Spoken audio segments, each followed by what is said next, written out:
Gunung Galunggung merupakan gunung berapi dengan ketinggian 2167 meter di atas permukaan laut. Terletak sekitar 17 km dari pusat kota Tasikmalaya. Untuk mencapai bibir kawah Gunung Galunggung, dibangun sebuah tangga yang memiliki 620 anak tangga. Gunung ini memiliki dua puncak, yaitu puncak Dinding Ari dan puncak Behuti Canar. Kedua puncak tersebut dapat dijangkau dengan cara mendaki melalui jalur yang tersedia.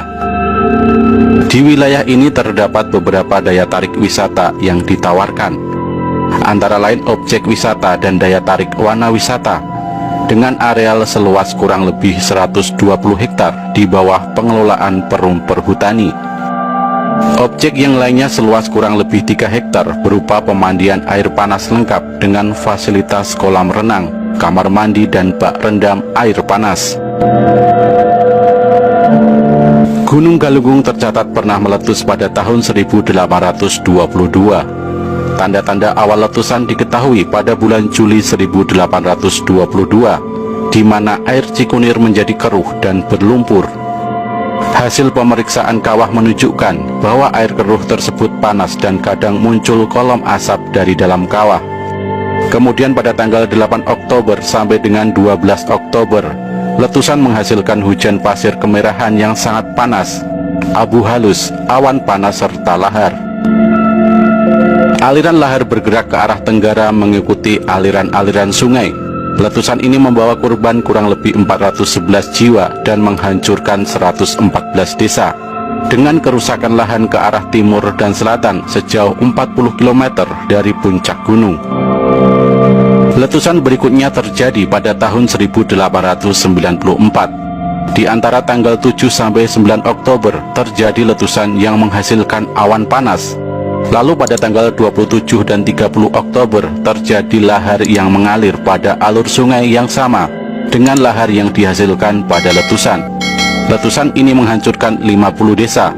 Sebagian rumah ambruk karena tertimpa hujan abu. Pada tahun 1918, di awal bulan Juli, letusan berikutnya terjadi, diawali dengan gempa bumi. Letusan tanggal 6 Juli ini menghasilkan hujan abu setebal 2-5 mm yang terbatas di dalam kawah dan lereng selatan. Dan pada tanggal 9 Juli tercatat pemunculan kubah lava di dalam danau kawah setinggi 85 meter dengan ukuran 560 x 440 meter yang kemudian dinamakan Gunung Jadi. Letusan terakhir terjadi pada tanggal 5 Mei tahun 1982, disertai suara dentuman, pijaran api, dan kilatan halilintar. Kegiatan letusan berlangsung selama 9 bulan dan berakhir pada 8 Januari tahun 1983. Selama periode letusan ini, sekitar 18 orang meninggal, sebagian besar karena sebab tidak langsung, yaitu kecelakaan lalu lintas, usia tua, kedinginan, dan kekurangan pangan. Perkiraan kerugian saat itu mencapai 1 miliar rupiah dan 20 desa ditinggal tanpa penghuni.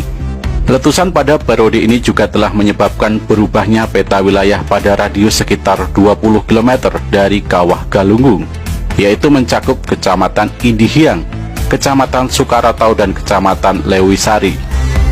Perubahan peta wilayah tersebut lebih banyak disebabkan oleh terputusnya jaringan jalan dan aliran sungai, serta areal perkampungan akibat melimpahnya aliran lava dingin berupa material batuan, kerikil, dan pasir.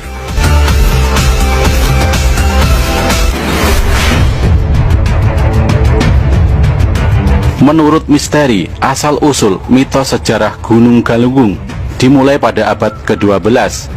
Di kawasan ini terdapat suatu Raja Mandala atau kerajaan bawahan Galunggung yang berpusat di Rumantak, yang sekarang masuk dalam wilayah desa Linggawangi, Kecamatan Lewisari, Tasikmalaya. Tempat sejarah Gunung Galunggung merupakan salah satu pusat spiritual kerajaan Sunda Prapajajaran, dengan tokoh pimpinannya Batari Hyang pada abad ke-12.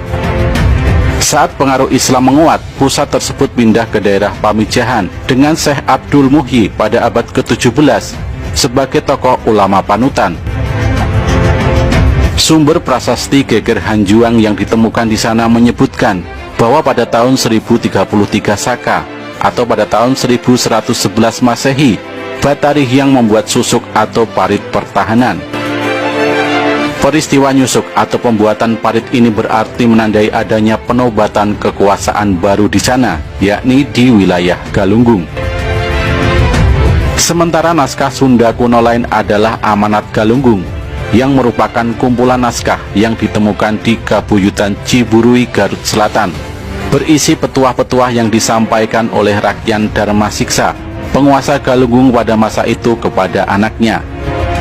Sementara Prabu Jaya Pakuan alias Bujangga Manik, seorang resi Hindu dari kerajaan Sunda Pakuan Pajajaran, yang telah melakukan 2 kali perjalanan dari Pakuan Pajajaran ke Jawa, sempat menuliskan Galunggung dalam catatan perjalanannya.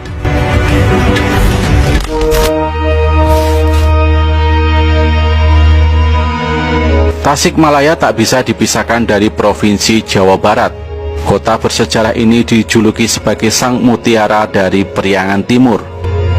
Nama Tasikmalaya ada dalam administrasi Hindia Belanda pada tahun 1820. Kala itu nama tersebut digunakan distrik Tasikmalaya of Cicariang dengan wilayah sepanjang 37 pal. Diperkirakan nama Tasikmalaya pertama kali digunakan sekitar tahun 1816 sampai dengan 1820.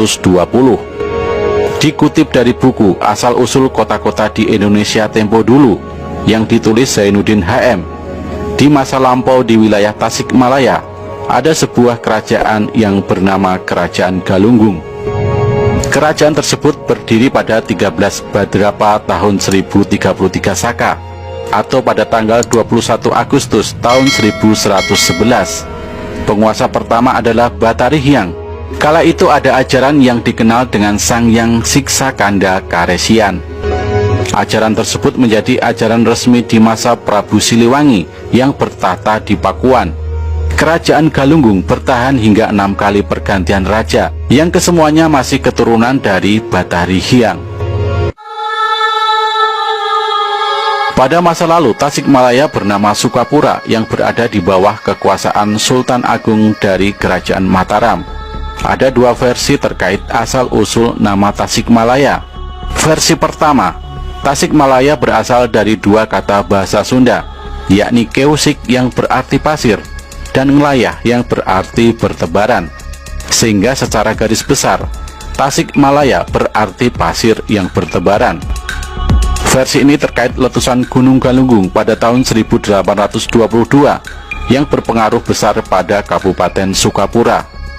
Saat letusan terjadi, banyak pasir yang menyelimuti Sukapura, sehingga daerah tersebut disebut Keusik Ngelayah, yang kemudian dikenal dengan nama Tasikmalaya. Versi kedua menyebut Tasikmalaya berasal dari 2 kata, yakni Tasik dan Malaya. Tasik berarti laut, telaga atau air yang menggenangi wilayah, sedangkan Malaya berarti jajaran gunung-gunung, sehingga Tasikmalaya dapat dimaknai dengan gunung yang banyak, laksana air laut. Disebutkan letusan gunung yang menyebabkan terbentuknya jurang-jurang yang terjal dan membentuk sebuah formasi sepatu kuda ke arah timur Gunung Galunggung. Konon ada 3.647 bukit-bukit kecil di kawasan tersebut yang memperkuat ciri khas geografis Tasikmalaya. Sayangnya bukit-bukit kecil tersebut sudah tak ada lagi karena pembangunan. Yang tertinggal hanyalah nama bukit di tengah kota Tasikmalaya. Dari cerita tersebut banyak orang yang berpendapat jika nama Tasikmalaya ada setelah Gunung Galunggung meletus. Hal tersebut diperkuat dengan laporan residen Priangan di tahun 1816 yang tidak menyebut nama Tasikmalaya sebagai sebuah distrik. Sementara itu, setelah masa kerajaan Galunggung, ada periode kepemimpinan Sukakerta, cikal bakal Sukapura yang menjadi Tasikmalaya.